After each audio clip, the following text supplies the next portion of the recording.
Chris, you made a mention of if this team gets off to a slow start, Shane Beamer is going to be selling the message to players he did not recruit for the most part. It's only one class in the room that is his. Most of the roster recruited and signed by Will Muschamp. So what is he? We know that especially in this conference, recruiting's the lifeblood.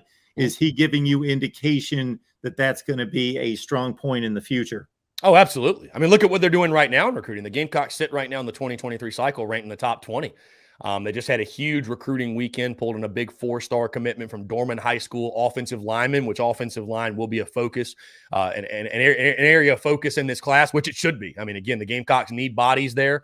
But yeah, they pulled in a couple big guys over the weekend. I'd say recruiting momentum's at an all-time high. And recruiting, that wasn't something I worried about when Beamer got the job because he was literally there assisting in recruiting when the Gamecocks pulled in the best players in school history. So the guy knows how to recruit. And he's been known as a successful recruiter at all of his stops.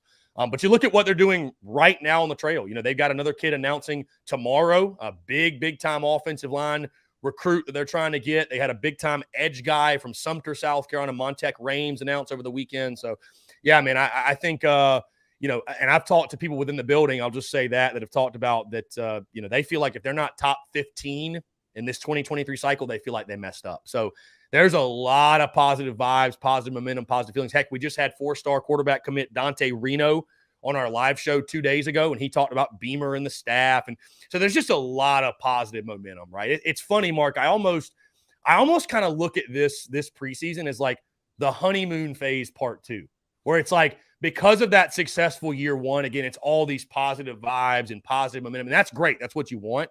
But, you know, they'll hit adversity. I mean, adversity is undeniable, right? It's everybody's just got warm and fuzzy feelings right now. But I recall very vividly what it felt like the Monday after Texas A&M beat South Carolina 44-14. The Gamecocks had 11 yards of offense in the third quarter.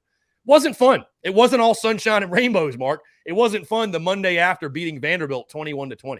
Wasn't all sunshine and rainbows. So, but that's okay. It's not going to be. This is football, right? So on the recruiting side, I think Beamer's just, you know, I think he is who he is. He is genuine. He loves USC. He's putting South Carolina's best interest before his own. He's leading with things like love and gratitude, those things he always preaches. And from everybody I talk to, he's honest, he's real, he's genuine. The entire staff feels like a big family. They're building that culture within the building. And, I mean, all signs point to the Gamecocks will have success, you know, massive success on the recruiting trail. Now listen, I expected that. I never doubted Shane Beamer's recruiting ability. What will separate Beamer in his tenure at Carolina is at least in the short term, taking that talent and getting the most out of it, right? Because even Muschamp recruited. I mean, I hate to speak that word. That's like a dirty word in South Carolina circles, his name.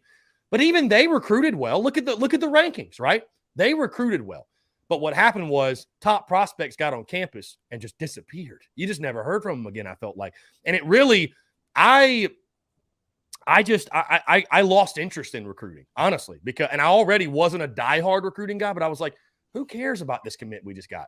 Is he going to make an impact? That's all I care about. Because I don't care how many stars you got. I don't care about your high school stats. I don't care if you were all state. Who cares? Go make plays for us. Go make plays at the college level, right? Somebody once told me, they put it brilliantly.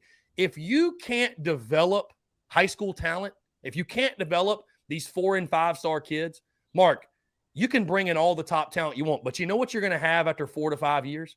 A roster full of 4-star and 5-star high school players, which is not what you want. You want good college football players. There is a difference. So I think early that's what's going to separate Shane Beamer and company, and I feel like, you know, if they're able to have more success on the field, you win 7 or 8 games this year, you'll continue to see recruiting change. I think Carolina's going to continue to get in the living rooms of these top players, these top prospects. And I think Shane Beamer, again, he's a guy that deep in his soul believes in Carolina. He believes in what it can be, not what it has been, what it can be, because Shane Beamer's seen it firsthand. Mark, he was in Atlanta with Steve Spurrier when the Gamecocks went to the SEC championship. So he believes there's no reason why they can't get back to that. And I feel the exact same way. I have nothing but positive vibes and positive feelings and high hopes and expectations moving forward with Beamer at the helm in regards to recruiting.